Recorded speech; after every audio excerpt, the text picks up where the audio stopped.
Ethical values आणि एथिक्सचा उल्लेख केला आहे। त्यामुळे या प्रकरणाकडे अधिक गंभीरतेने पाहिलं जाऊ लागलं।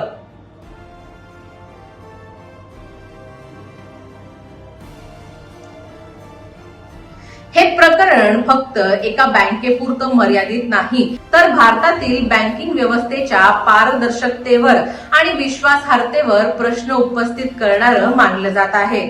आरबीआय म्हणजेच भारतीय रिझर्व्ह बँकेने master direction reserve bank of India interest rates on deposits चे डिरेक्शन्स जारी केले आहेत। या नियमांमध्ये स्पष्टपणे सांगितलं आहे की बँकांनी समान प्रकारच्या डिपॉझिटसाठी सर्व ग्राहकांना समान व्याज दर द्यायला हवं, म्हणजेच समान रक्कम आणि समान मुदतीच्या ठेवींवर कोणत्याही विशिष्ट ग्राहकाला वेगळा किंवा नेगोशिएटेड इंटरेस्ट रेट देण्याची परवानगी नाही।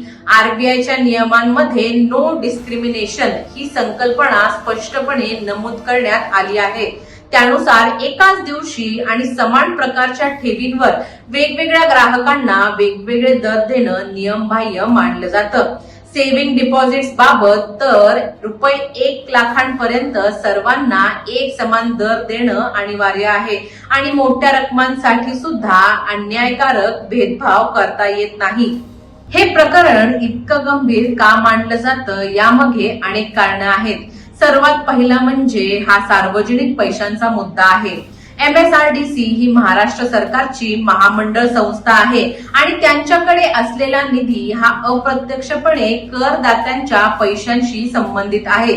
दुसरं म्हणजे सामान्य ग्राहकांना कमी व्याजदर मिळत असताना एका मोठ्या संस्थेला हिडन एक्स्ट्रा रिटर्न देण्यात आल्याचा आरोप लेव्हल प्लेइंग फील्डच्या तत्वाविरोधात मांडला जातो।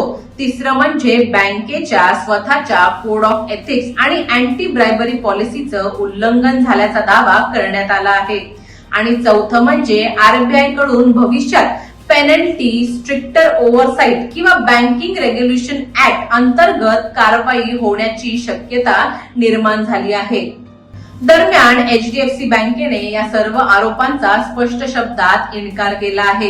बँकेच्या म्हणण्यानुसार सर्व व्यवहार नियमांच्या चौकटीत आणि मजबूत आंतरिक नियंत्रण यंत्रणेखाली झाले आहेत। बँकेने असंही म्हटलं की काही निवडक माहितीच्या आधारे गैरसमज निर्माण केला जातोय आणि त्यांच्या ऑडिट तसेच कंप्लायन्स सिस्टीम पूर्णपणे मजबूत आहेत। मात्र या बातमीचा बाजारावर मोठा परिणाम झाला। एचडीएफसी बँकेच्या शेअर्समध्ये 2 ते 2.6% घसरण झाली आणि सुमारे 24,000 कोटींचं मार्केट कॅप नुकसान झाल्याचं सांगितलं जातंय। सामाजिक कार्यकर्ता अंजली दमानिया यांनी या प्रकरणात एफआयआर दाखल करण्याची मागणी देखील केली आहे। सध्याच्या स्थितीनुसार मे 2026 पर्यंत आरबीआय किंवा सेबी कडून कोणतीही अधिकृत कारवाई जाहीर करण्यात आलेली नाही। मात्र या प्रकरणाची स्क्रुटिनी सुरू असण्याची शक्यता व्यक्त केली जात आहे।